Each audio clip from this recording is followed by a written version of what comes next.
अच्छा जी, बिस्मिल्लाहिर्रहमानिर्रहीम, अस्सलाम वालेकुम। मेरी लास्ट वीडियो में मैंने आपको फ़ील्ड के बारे में थोड़ा सा बताया था। फ़ील्ड क्या होती है? फ़ील्ड बेसिकली हमारे रिंग की ही एक थोड़ी एडवांस फॉर्म होती है। रिंग जितनी कंडीशन सेटिस्फाई करता है उसमें 3 कंडीशंस और ऐड कर दी जाएँ तो हमारे पास वो फ़ील्ड वो रिंग जो है वो फ़ील्ड बन जाता है। तो ये फ़ील्ड की डेफिनेशन आपके सामने लिखी हुई है, अ कम्यूटेटिव डिवीजन रिंग। और डिवीजन रिंग को अनदर उसका नेम है skew field. A commutative division ring और skew field is called a field. So एक दफ़ा फिर रिवाइज़ कर लेते हैं कि कोई भी सेट फील्ड तब होता है जब वो अंडर एडिशन एक अबेलियन ग्रुप बनाता है, अंडर मल्टीप्लिकेशन उसमें से ज़ीरो सिर्फ आप इग्नोर कर दें और उसे अंडर मल्टीप्लिकेशन अगर वो एक अबेलियन ग्रुप बनाए, एंड थर्डली वो सेट अगर आपका डिस्ट्रीब्यूटिव लॉ सेटिस्फाई करता है। ये 3 कंडीशंस और इनको मिला के commutative division ring is called a field. यानी कि ओवरऑल इन 3 कंडीशंस में 11 कंडीशंस छुपी हुई हैं। तो 11 कंडीशंस अगर आपकी सेटिस्फाई हो जाएँ तो फिर आपका जो सेट होता है वो नॉन एम्प्टी सेट वो फील्ड बनाता है। अच्छा जी, फ़ील्ड हम पढ़ चुके हैं, तो फ़ील्ड की कुछ फ़र्दर प्रॉपर्टीज़ हम देखेंगे। फ़ील्ड की कुछ प्रॉपर्टीज़ जो फ़ील्ड सेटिस्फाई करता है और ये प्रॉपर्टीज़ आगे जाके हमारी जो हैं वो हम इस्तेमाल करेंगे मुख्तलिफ़ जगहों पर। कुछ रिज़ल्ट्स हैं, जैसे इंटीग्रल डोमेन से आप पहले से वाकिफ़ हैं कि इंटीग्रल डोमेन क्या होती है। उससे रिलेटेड फ़ील्ड और इंटीग्रल डोमेन का एक रिलेशन है जो थ्योरम की फॉर्म में आपको याद रखना है। A field is an integral domain.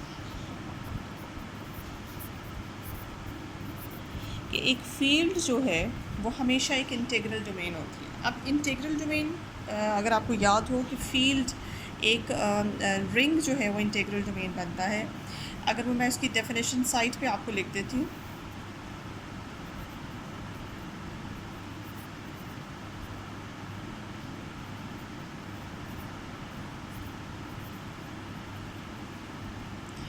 If for all AB belongs to R, AB product equals to 0, this implies A is 0 और B is 0। ठीक है जी, ये मैंने आपको इंटीग्रल डोमेन की डेफिनेशन लिख दी कि अगर किसी भी रिंग के अंदर ये कंडीशन सेटिस्फाई हो जाती है तो वो सेट जो है वो रिंग जो है आपका इंटीग्रल डोमेन बन जाता है। अब यहाँ पे हमारा थ्योरम क्या है? यहाँ पे हमारा थ्योरम ये है कि एक फ़ील्ड हमेशा एक इंटीग्रल डोमेन होती है। आपने ये शो करके दिखाना है, यानी कि फ़ील्ड के अंदर ये प्रॉपर्टी जो है ऑलवेज़ होती है। ये हम प्रूफ करके दिखा देते हैं। इसका प्रूफ छोटा सा है क्योंकि ये आगे जाके जगह जगह इस्तेमाल होता है। इसमें क्या है? इसमें आप लेट करें F under the operation of addition and multiplication is a field, and इसमें से कोई से दो एलिमेंट्स उठाएं such that AB का product is 0। also let A is non-zero। ठीक है, वो हैव टू शो हमारा टारगेट है कि A 0 है या B 0 है, लेकिन उससे पहले हमें लेट करते हैं। सपोज करें कि A 0 नहीं है। अगर A नॉन ज़ीरो है this implies A inverse exist. जो नॉन ज़ीरो एलिमेंट है उसका इन्वर्स एग्जिस्ट करता है because F is field. F जो वो फील्ड है तो फील्ड के अंदर हर नॉन ज़ीरो एलिमेंट जो है वो अपना इन्वर्स रखता है। तो क्योंकि ये अंडर मल्टीप्लिकेशन की डेफिनेशन आपके सामने लिखी हुई है, हर नॉन ज़ीरो एलिमेंट जो है वो अंडर मल्टीप्लिकेशन इसके अंदर अबेलियन ग्रुप बनाता है। वो अगर ज़ीरो निकाल दिया जाए बाकी सारे एलिमेंट जो नॉन ज़ीरो हैं वो अंडर मल्टीप्लिकेशन अबेलियन ग्रुप बनाते हैं। It's mean to be this कि हर वो एलिमेंट जो नॉन ज़ीरो है वो अपना मल्टीप्लिकेटिव इन्वर्स रखता है फील्ड में। This implies A inverse exist in F. अब इसी इन्वर्स को इस इक्वेशन के साथ प्री मल्टीप्लाई कर दें दोनों तरफ से। राइट साइड पे आपके पास ज़ीरो आएगा, ए इन्वर्स ए के साथ आपके पास आंसर ई देगा। This implies B 0। हेंस ये आपका ये वाली कंडीशन पूरी होगी। इस कंडीशन में हमने क्या प्रूव करना था? इस कंडीशन में हमने ये प्रूव करना था कि इधर ए 0 और बी 0। सो यहाँ पे अगर हम ए को नॉन ज़ीरो कंसिडर करते हैं तो ऑटोमेटिकली बी 0 आ जाता है। इस प्रोडक्ट के रिज़ल्ट में आपके पास बी 0 आ जाए या अगर आप दूसरे तरीके से बी को नॉन ज़ीरो कंसिडर कर लें और ए इनवर्स बी को नॉन ज़ीरो कंसिडर करें, बी इनवर्स से दोनों तरफ मल्टीप्लाई करें तो आपके पास ए ज़ीरो आ जाएगा। सो आप दोनों तरीक़ों से कर सकते हैं। तो यहाँ से पता चला कि हर वो सेट जो भी फील्ड होता है वो ऑलवेज़ एक इंटेग्रल डोमेन होता है। अच्छा, इस थ्योरम का जो कॉन्वर्स है वो ये बनता है, N integral domain is a field. ठीक है, तो इसका कॉन्वर्स नहीं लिखा। ये जो थ्योरम है ये इफ़ एंड ओनली इफ़ के साथ नहीं है, ये थ्योरम वन डायरेक्शन में ट्रू है। इसकी जो कॉन्वर्स डायरेक्शन है कि integral domain is also a field, वो ट्रू नहीं है।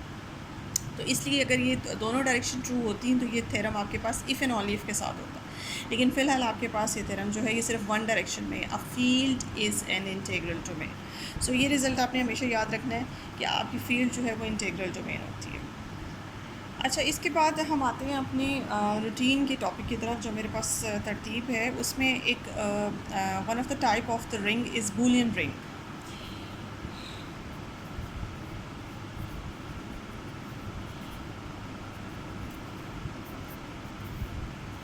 बूलियन रिंग क्या होता है जी? बूलियन रिंग एक ऐसे रिंग को कहते हैं, for example let R under the operation of multiplication and addition is a ring. Let for all x belongs to R, x square is x, then R is called Boolean ring। ठीक है जी, एक simple सी definition है। किसी भी ring को Boolean ring तब कहा जाता है जब उसके सारे एलिमेंट्स जो हैं, अगर आपको याद हो, ये आइडेम्पोटेंट क्वालिटी है कि किसी भी एलिमेंट का जब स्क्वायर लिया जाता है और वापस आपके पास वही एलिमेंट आ जाए, ये जो एलिमेंट की क्वालिटी है ये आइडेम्पोटेंट, इस तरह का जो एलिमेंट सेटिस्फाई करता है कंडीशन कि उसका स्क्वायर लेके वापस वही एलिमेंट आ जाए, ये आइडेम्पोटेंट एलिमेंट होता है। तो ये आइडेम्पोटेंट एलिमेंट की जो प्रॉपर्टी है, अगर रिंग के सारे एलिमेंट्स ही अगर आपके पास आइडेम्पोटेंट हों तो इस तरह के रिंग को हम बूलियन रिंग कहते हैं। ठीक है जी, ये एक छोटा सा कोर्स की टाइप थी। आगे फिर इसके ऊपर एक छोटा सा थ्योरम है, a Boolean ring is commutative, show that, एक छोटा सा थ्योरम है, show that a Boolean ring is commutative. ये प्रूफ जो है ये मैं आपके ऊपर छोड़ती हूँ, ये आप लोगों ने ख़ुद करना है। इसका प्रूफ आपको इजीली मिल जाएगा किसी भी बुक में। इसके बाद जो हमारे पास छोटे छोटे थ्योरम्स हैं, मैं चाहती हूँ कि मैं एक जो प्रॉब्लम्स हैं मैं वो आपको करवा दूँ। उसमें एक प्रॉब्लम नंबर 1 जो मेरे पास है वो है शो दैट एन एलिमेंट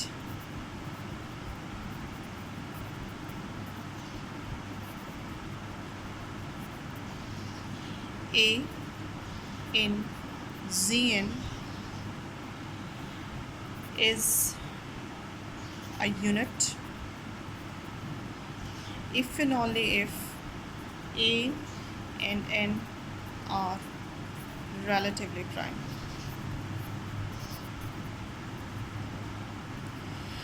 अच्छा, इस प्रॉब्लम की स्टेटमेंट को पहले आप ज़रा गौर से देखें, ये क्या है। ये इफ़ एंड ओनली इफ के साथ है और इसमें ये जो सेट है आपके पास Zn, ये एक रिंग है। इसमें आप आई डोंट रिमेंबर कि मैंने आपको ये Zn के बारे में बताया हो। आपने ग्रुप थ्योरी में डेफिनेटली पढ़ा होगा कि इस तरह के ग्रुप्स होते हैं। ये जो ग्रुप्स हैं group of integers modulo n है।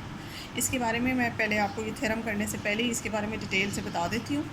और उसके बाद वो आपसे कहते हैं कि इस तरह के जो ग्रुप्स होते हैं group of integers modulo n, उनके अंदर कोई भी अगर आप उस ग्रुप में से एक एलिमेंट लेते हैं वो एलिमेंट यूनिट एलिमेंट कहलाता है इफ़ एंड ओनली इफ़ ये एलिमेंट A और ये जो सबस्क्रिप्ट है जी के अंडर लिखा हुआ सबस्क्रिप्ट n, ये दोनों आपस में रिलेटिवली प्राइम है। ठीक है, तो सबसे पहले तो ये कि ये Zn क्या होता है और दूसरा ये कि यूनिट एलिमेंट किसे कहते हैं। This is the unit element, this is not the unity. Unity और यूनिट में यहाँ पे फ़र्क है। यूनिटी नॉर्मली हम किसी भी सेट के अंदर, जैसे ग्रुप है, ग्रुप के अंदर यूनिटी का वर्ड जो है मल्टीप्लिकेटिव आइडेंटिटी के लिए इस्तेमाल होता है। ठीक है, तो मल्टीप्लिकेटिव आइडेंटिटी जब भी हम यूज़ करेंगे या एडिटिव आइडेंटिटी, यानी कि जो भी ग्रुप चल रहा है उसके अंडर जो हमारे पास आइडेंटिटी चल रही है, that is called the unity. Unity means one भी हो सकता है, जैसे मल्टीप्लिकेटिव आइडेंटिटी आपके पास 1 होती है और एडिटिव आइडेंटिटी आपके पास 0 होती है, ठीक है। लेकिन unit is the different word. Unit का मतलब आप वो वाली यूनिटी ना लें जो ग्रुप के अंदर आप आइडेंटिटी लॉ के अंदर जिस एलिमेंट को आप यूनिटी रखते हैं, ये वो वाला यूनिटी नहीं है, this is unit. Unit element कोई भी एलिमेंट किसी रिंग के अंदर, इससे पहले हम ग्रुप थ्योरी में इस वर्ड से फेमिलियर नहीं है, ये वर्ड आके हमने इंट्रोड्यूस होता है रिंग थ्योरी में। तो रिंग्स के अंदर किसी भी एलिमेंट को यूनिट हम तब कहते हैं जब आपको उस एलिमेंट का मल्टीप्लिकेटिव इनवर्स मिल जाए। यहाँ पे मैं आपको डेफिनेशन लिख देती हूँ, definition of unit in a ring. किसी भी रिंग के अंदर let x is the element of r under addition and multiplication is ring, ठीक है जी। तो x इज़ यूनिट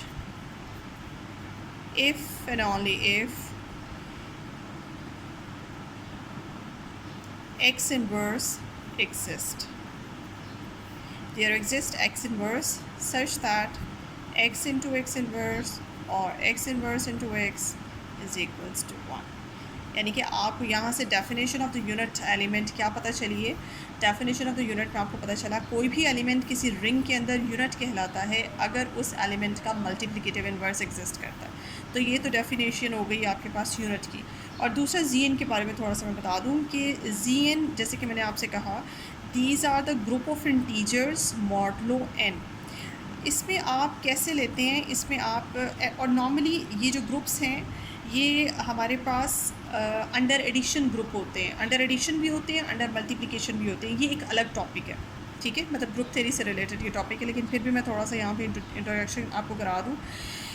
ये आपके पास फॉर एग्ज़ाम्पल आपके पास कुछ आप इंटीजर्स उठाएंगे, सेट में डालेंगे, ठीक है। आपने इंटीजर्स कहाँ से उठाने हैं, क्योंकि इंटीजर्स तो आपके पास +-0, +-1, +-2 एंड सो ऑन सब होते हैं, लेकिन आपने 0 से उठाने हैं और पॉजिटिव इंटीजर्स उठाने हैं, 0, 1, 2 अप टू सो ऑन। कहाँ तक लेने हैं इंटीजर्स, ये आपने उठाने हैं n-1 तक। या ये बात आप याद रखिए कि आपने जी एन तो एक सिंबल है, ये रिप्रेजेंटेशन है किसी भी कलेक्शन ऑफ इंटीजर्स का with respect to the modulo n। अब ये आपका मॉडलो n जो है वो चेंज होता जाएगा। आपके पास g7 n की जगह 7 भी हो सकता है, n की जगह आपके पास 1 भी हो सकता है, 1, 2, 3। n stands for a positive integer, ठीक है। आप n stands for 1, 2, 3, 4, 5 and so on. तो gn का मतलब है यहाँ आपके पास पॉजिटिव इंटीजर्स का कलेक्शन। लेकिन याद रखिएगा ये एक ऐसा, इसकी तादाद कितनी होती है इस सेट के अंदर, पॉजिटिव इंटीजर्स की तादाद जो है उतनी होती है जितना कि आपके पास जी का सबस्क्रिप्ट होगा, या जितना आपका मॉडलो चल रहा है। मॉडलो और सबस्क्रिप्ट सेम है, तो आपके पास मॉडलो n है या जी n है, तो फिर इसका मतलब है इस सेट के अंदर, ये सेट जो आपके पास ग्रुप बनता है, इस सेट के अंदर आपके पास एलिमेंट्स की तादाद जो है वो n है। फॉर एग्ज़ाम्पल अगर आप g7 लेते हैं, एग्जाम्पल के तौर पे आपको बता रही हूँ, तो ये 0 से स्टार्ट होगा, 0, 1, 2 एंड सो ऑन, ये 6 तक आपका जाएगा और ये मॉडलो 7 के साथ आपका ये सेट जो है वो ग्रुप बनाएगा।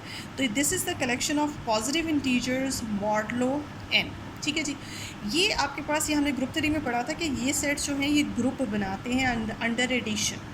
तो इस तरह के जो सेट्स हैं ये ग्रुप होते हैं अंडर एडिशन। और फिर आगे चल के यहाँ पे आप कहीं भी ये देख सकते हैं, आपकी बुक्स में भी ये लिखा हुआ है कि इस तरह की जो सेट्स होती हैं जी मॉडलो n, ये जो मॉडलो वाले आपके पास इंटीजर्स हैं, इनका कलेक्शन आपके पास रिंग भी बनाता है। तो ये सेट्स ऑलवेज़ रिंग बनाते हैं, ये आपने याद रखना है। मैंने आपको रिंग्स की टाइप्स बहुत सी बताई थी शुरू में। मैंने नॉर्मल लाइफ से जो फॉर एग्जांपल रियल नंबर्स का सेट है, नेचुरल नंबर्स का सेट, या इस तरह से इंटीजर्स का सेट, इवन नंबर्स का सेट, रैशनल्स का सेट, इस तरह से मैंने आपको काफ़ी बताया था। ये सारे सेट्स जो हैं वो रिंग बनाते हैं। तो उन एग्ज़ाम्पल में एक एग्ज़ाम्पल ये भी है कि आपके पास जो पॉजिटिव इंटीजर्स मॉडलो n के साथ ये जो सेट्स होते हैं, ये सारे सेट्स भी, इसमें n जो है मैं अगेन आपको बता दूं कि पॉजिटिव इंटीजर है। n की कोई भी सेटिंग कर लें आप यहाँ पे, ये सेट्स भी आपके पास कलेक्शन ऑफ रिंग्स होते हैं। तो इसमें आपने ये रिंग की टाइप याद रखनी है। अब यहाँ जो ज़िक्र कर रहा है इस क्वेश्चन की स्टेटमेंट में, वो इसी तरह के आइडियल्स, इसी तरह के रिंग्स का जिक्र कर रहा है। वो कहते हैं कि इस तरह के रिंग्स के अंदर अगर आप कोई एलिमेंट ए उठाते हैं, यानी कि बीच में से कोई भी एलिमेंट लेते हैं, और वो एलिमेंट जो है वो यूनिट एलिमेंट है, यानी कि उस एलिमेंट का मल्टीप्लिकेटिव इन्वर्स यहाँ एग्जिस्ट करता है, ठीक है, तो फिर आप ये कहते हैं वो एलिमेंट और इस वक्त का हमारा मॉडलो एन आपस में रिलेटिवली प्राइम है। ये आपने शो करके देना है। इस क्वेश्चन की स्टेटमेंट ये है। अब इसका थ्योरम, इस थ्योरम का पहले प्रूफ करते हैं। आई होप सो कि जो स्टेटमेंट है वो आपको अच्छी तरह से समझ आ गई होगी। अच्छा जी, ये मैंने थ्योरम आपके सामने समझा तो दी इसकी स्टेटमेंट मैंने दोबारा लिखी कि show that an element a in C n is unit if and only if a and n relatively prime. Relatively prime का मतलब यही है कि इनका जो जीसीडी है इन दोनों नंबर्स का, वो आपके पास 1 आता है, ठीक है जी। जीसीडी इसका 1 है। अब इसमें आपने लेट करना है ए इज़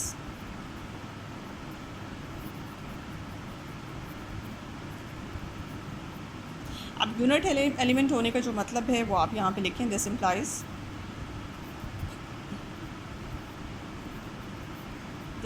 कि इसका मल्टीप्लिकेटिव इन्वर्स जी एन में एग्जिस्ट करता है।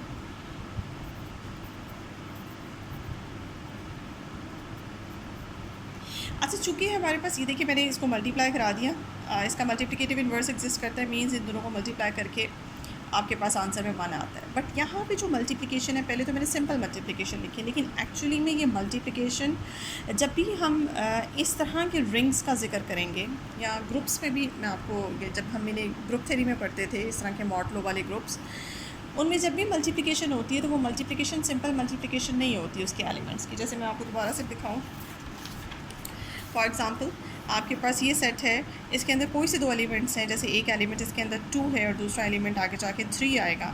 जब भी आप 2 और 3 को आपस में मल्टीप्लाई करेंगी, जब आप 2 और 3 को आपस में मल्टीप्लाई करेंगी तो ये मल्टीप्लिकेशन इस तरह से नॉर्मली लिखी जाती है, 2 मल्टीप्लाइड बाय 3, ठीक है जी, इस तरह से लिखा जाएगा। क्योंकि यहाँ पे जो मल्टीप्लिकेशन है that is quite different from the ordinary multiplication. मिसाल के तौर पे Z7 से आपको मिसाल देती हूँ। Z7 के अंदर एक नंबर है 6, ठीक है, तो जब आप 6 को मल्टीप्लाई करेंगी, आप 6 के साथ ही मल्टीप्लाई करें फॉर एग्जांपल, तो ये आम मल्टीप्लिकेशन नहीं होगी, क्योंकि आम मल्टीप्लिकेशन में तो इसका आंसर 36 आता है, लेकिन यहाँ पे इसका आंसर डिफरेंट होगा। इसलिए आप थोड़ा सा इसको, जो रिटन फॉर्म में इसको थोड़ा सा ऐसे लिख दिया जाता है, ये मल्टीप्लिकेशन सर्कल, आपने मल्टीप्लिकेशन डाल के सर्कल डाल दिया, ये थोड़ी सी क्वाइट डिफरेंट मल्टीप्लिकेशन होती है, मॉडलो वाली मल्टीप्लिकेशन। सो आंसर तो, एक्चुअल आंसर तो 36 है, लेकिन होता ये है, अगर आपको याद हो ग्रुप थ्योरी में हम क्या करते थे, इस तरह के ग्रुप्स के जो भी आंसर आते थे, एलिमेंट्स को कुलयर लॉ जब हम करते हैं, कोई से 2 एलिमेंट्स को मल्टीप्लाई करते हैं, तो मल्टीप्लाई करने के बाद आपके पास जो आंसर आता है, उस आंसर को आप अपने मॉडलों से डिवाइड करते हैं, अपने मॉडलों से 36 को डिवाइड करें। जब आप 7 से डिवाइड करते हैं 36 को, तो आपके पास आंसर जो है 1 आता है। दिस शोज़ कि आपके पास कुलयर लॉ इसके अंदर होल्ड करता है, ठीक है। कुलयर लॉ मीन्स जो भी आपके पास आंसर आया वो आपके पास देखिए 1 यहाँ एग्जिस्ट करता है, Z7 के अंदर है, यानी कि 6 को 6 से मल्टीप्लाई करने से जो भी आंसर आया वो इसके अंदर है, it's mean.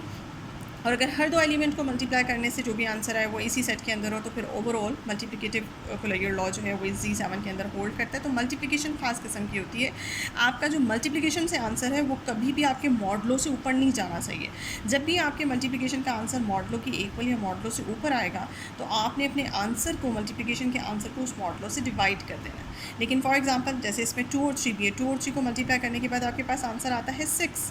6 is not greater than और इक्वल टू 7। 6 जो है वो 7 से लेस है, दैट्स वाई इसका आंसर 6 हम ऐसे ही छोड़ देंगे, इसको हम मॉडलों से डिवाइड नहीं करेंगे। मॉडलों से डिवीजन तब होगी जब आपका आंसर जो है वो या तो मॉडलों के बराबर या मॉडलों से ग्रेटर आएगा। सो यही वाली टेक्निक हम यहाँ पे लगाएंगे।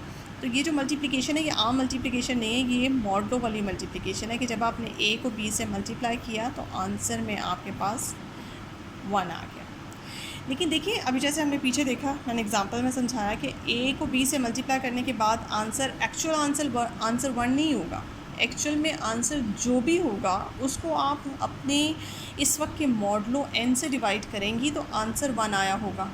जैसे 6 को 6 से मल्टीप्लाई करने से एक्चुअल आंसर 36 है, बट उसको मॉडलो से डिवाइड करने के बाद आंसर 1 है, तो मैं अपने Z7 के अंदर 6 मल्टीप्लाइड बाई 6 का आंसर 1 कंसिडर करूँगी। बिल्कुल इसी तरह से A मल्टीप्लाइड बाई B का आंसर 1 कंसिडर हो रहा है after division by the modulo n। तो इसका मतलब ये हुआ कि आपने इनकी मल्टीप्लिकेशन को मॉडलो से डिवाइड किया होगा, तो आपके पास आंसर जो है वो 1 आया होगा। ठीक है जी। इसमें आप ऐसा करें, अगर आप यहाँ साइड पे रख लें, ये ए बी को अपने मॉडलों से डिवाइड करें एन से, तो सपोज़ कि यहाँ पे कोई क्वोशंट आता है एन क्यू और आंसर जो है रिमाइंडर के फॉर्म में आपके पास 1 आता है। तो इस डिवीजन एल्गोरिथम को अगर मैं इस तरह से लिख लूँ तो आप इसे लिख सकते हैं बाय डिवीजन एल्गोरिथम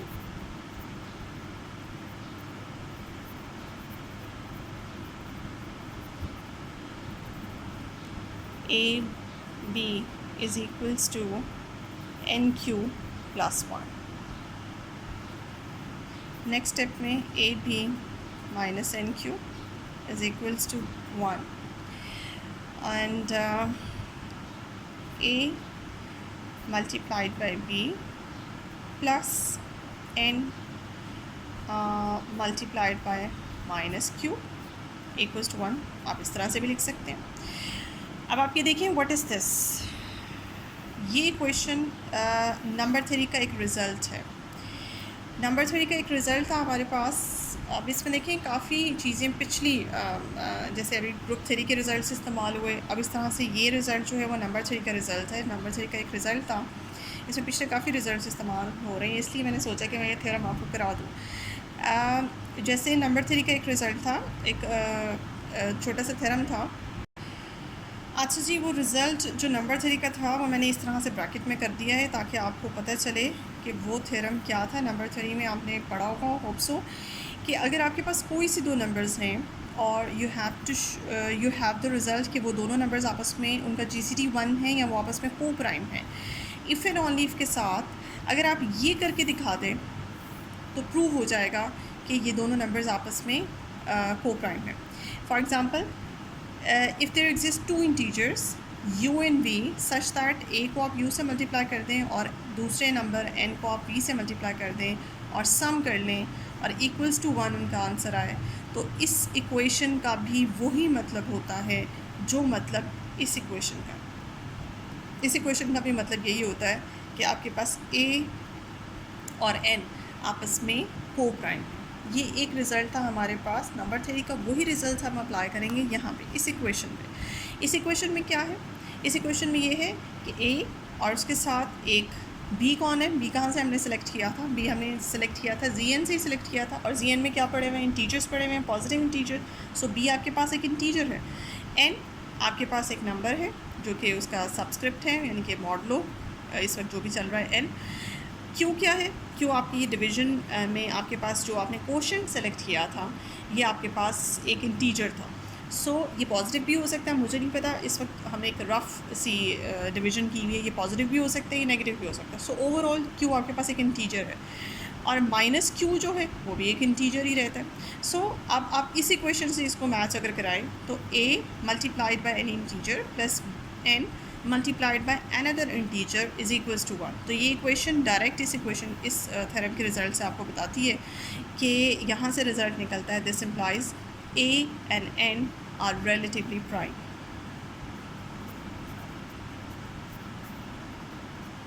ठीक है जी, वही रिज़ल्ट जो हमने प्रूव करना था वहाँ तक हम पहुँच गए। सो इसको आप देख लें। अब कॉन्वर्स की तरफ चलते हैं।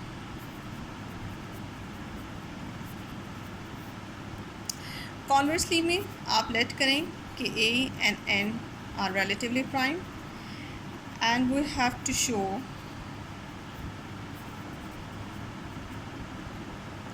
a is unit element of Zn। अब आपने ये शो करना है कि Zn के अंदर a एलिमेंट जो है ये यूनिट एलिमेंट है, यानी कि इस एलिमेंट का मल्टीप्लिकेटिव इन्वर्स एग्जिस्ट करता है। अच्छा जी, एज हमने ये लेट किया हुआ है कि a और n आपस में रिलेटिवली प्राइम है, ये कॉन्वर्स पार्ट है, और तो फिर इसका मतलब है वी कैन राइट एज आपस में रिलेटिवली प्राइम होने की वजह से हम इसको ऐसे लिख सकते हैं वेयर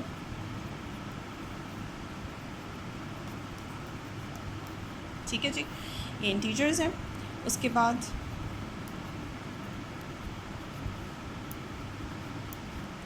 ठीक है, उसके बाद आप लेट करें या सपोज करें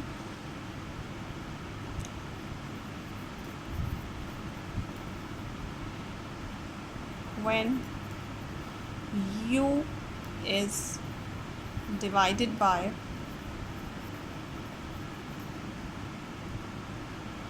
n, ठीक है जी। u को आप n से डिवाइड कर रहे हैं, आपने u को अंदर रखा और आपने n से डिवाइड किया,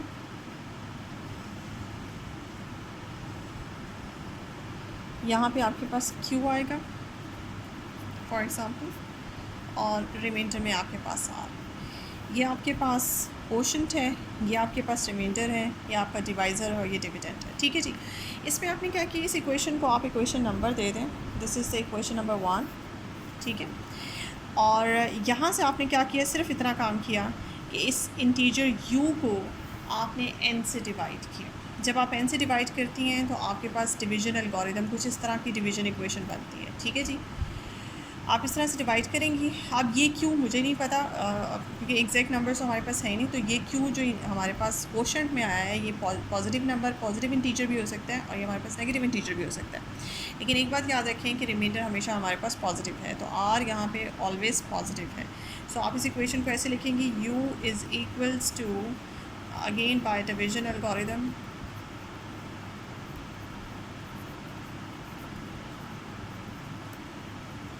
u is equals to n q plus r. और यहाँ पे ये बताना बहुत ज़रूरी है कि आपका जो रिमाइंडर है वो आपका डिवाइज़र से ऑलवेज़ छोटा होता है।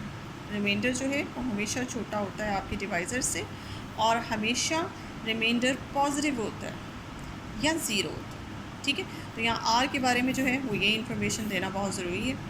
अब आप ये करें, इसको इक्वेशन नंबर 2 करें और put the equation number 2 in equation number 1। Equation number 1 में जाके इक्वेशन 2 को पुट कर दें, a into n q plus r minus n v plus 1।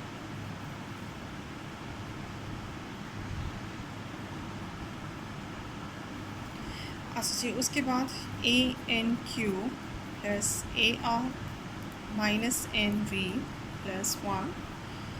A r आप यहीं रहने दें, minus a n q minus n p plus 1। इसमें से n कॉमन निकाल लें, minus a q minus v plus 1 a r. सिर्फ इतने हिस्से पे गौर करें, व्हाट इज़ दिस। ए क्या था आपके पास, ए आपके पास एक इंटीजर था, क्यू भी एक इंटीजर है और v भी एक इंटीजर है। सो ये तीनों आपके पास इंटीजर हैं। So finally minus a q minus v, ये भी एक इंटीजर ही है आपके पास। ठीक है, अब इस ये एक इंटीजर है, एक नया इंटीजर है, इसको रीनेम कर लें से आपके पास minus a q minus v बराबर आता है z इंटीजर के। ठीक है जी, तो यहाँ आपके पास इक्वेशन बनती है n z प्लस 1। अब इस नंबर के ऊपर, इस टर्म के ऊपर गौर करें, ये टर्म आपके पास क्या है। ये टर्म जो है, अगर आप इसको फॉर एग्ज़ाम्पल n से डिवाइड कर देते हैं तो डेफिनेटली ये कम्प्लीटली डिविजिबल होगी n से। बिल्कुल बिल्कुल ऐसी मिसाल है कि जैसे आपको कहा जाए कि ये अगर n स्टैंड्स फॉर 7, n का मतलब अगर 7 है तो, और z का मतलब अगर आपके पास 3 है फॉर एग्ज़ाम्पल, ठीक है, तो 7 इंटू 3 को अगर आप 7 से डिवाइड करें तो डेफिनेटली ये नंबर ऑलवेज़ डिविजिबल बाय 7 होगा। तो बिल्कुल इसी तरह से जब आप इस नंबर को 7 से डिवाइड करती हैं इस इक्वेशन को, या आप ये समझ लें कि राइट हैंड साइड पूरे को जब आप 7 से डिवाइड करें, ठीक है, या पूरे राइट हैंड साइड को n से डिवाइड करें, तो ये वाली जो टर्म है ये आपकी कम्प्लीटली डिविजिबल बाय n हो जाएगी। इस टर्म को अगर आप सिर्फ डिवाइड करते हैं तो आपके पास रिमाइंडर जो है वो 0 बचेगा। लेकिन अगर आप इस पूरी टर्म को डिवाइड करते हैं, राइट हैंड साइड को पूरी को डिवाइड करते हैं, तो आपके पास रिमाइंडर जो है 1 बचेगा। ठीक है जी। तो right hand side is equals to left hand side. यही बात आप एप्लीकेबल कर सकते हैं लेफ्ट हैंड साइड पे। अगर आप राइट हैंड साइड को डिवाइड कर रहे हैं एन से, तो आपके पास रिमाइंडर 1 बचता है। सिमिलरली जब आप लेफ़्ट हैंड साइड को भी एन से डिवाइड करते हैं तो आपके पास रिमाइंडर जो है वो 1 बचता है। तो इस पूरी बात को कंपाइल करके इस तरह से लिखा जा सकता है कि जब आपने a को r से मल्टीप्लाई किया तो आपके पास रिमाइंडर जो है, आंसर जो है वो 1 बचता है। तो ये आंसर कब आता है? जब आप n से मल्टीप्लिकेशन के बाद जो भी आंसर आता है उसको आप n से डिवाइड करेंगे। तो ये मल्टीप्लिकेशन आम मल्टीप्लिकेशन ना हुई, ये मल्टीप्लिकेशन मॉडलो वाली मल्टीप्लिकेशन हुई। तो इस इक्वेशन के फ़ौरन बाद आपको इस तरह से लिखा हुआ नज़र आएगा कि ये आपके पास इस इक्वेशन से ये रिज़ल्ट मिलता है, क्योंकि राइट हैंड साइड को कि पूरी टर्म को अगर आप n से डिवाइड करें तो रिमाइंडर 1, और वही रिज़ल्ट एप्लीकेबल है लेफ़्ट हैंड साइड पे। सो ये आपके पास यहाँ से क्या पता चलता है? अब आप लेफ़्ट हैंड साइड पे ज़रा सा गौर करें कि a आपके पास एक नंबर है जो कि आपने कहाँ से लिया हुआ है? आपने zn से एक नंबर लिया था, और r क्या था आपके पास? r के ऊपर भी गौर कर लें। r हमने जब डिवीज़न एल्गोरिथम लगाया था तो r एक ऐसा नंबर था जो n से लेस आया था और 0 या 0 से ग्रेटर था। तो अगर मैं आपको फिर से ये किस्सा दिखाऊँ तो ये पेज आप देखें, जब मैंने आपको zn इंट्रोड्यूस करके दिया था, देखें zn के अंदर जितने भी नंबर्स होते हैं वो 0 से लेकर n-1 तक होते हैं, यानी कि वो जितने भी नंबर्स हैं वो n से लेस होते हैं और वो 0 या 0 से ग्रेटर होते हैं। ठीक है, तो यही हाल r का है। अगर r की सिलेक्शन इस तरह की है कि r n से लेस है और 0 या 0 से ग्रेटर है, तो it's mean to be this. यहाँ से एक बात कंफर्म हो जाती है कि आपका r जो है वो zn से बिलोंग करता है। ये देखिए, यहाँ से कंप्लीट रिज़ल्ट निकल सकता है कि r आपका zn के अंदर से। ठीक है जी। तो आपने a कहाँ से सिलेक्ट किया था? zn में से। आपने r कहाँ से आपका बनता है? वो भी zn में से बनता है। सो ये zn के 2 नंबर्स हैं जो आपस में मल्टीप्लाई हो रहे हैं, और ये मॉडल वाली मल्टीप्लिकेशन है और आंसर 1 दे रहे हैं। तो it's mean to be this. यहाँ से क्या पता चलता है कि a और r आपस में एक दूसरे के मल्टीप्लिकेटिव इन्वर्स हैं under the model multiplication.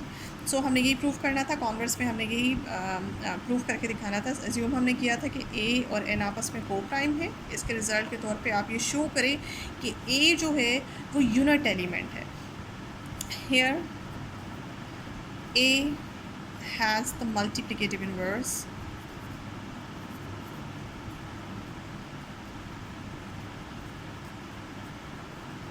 that is r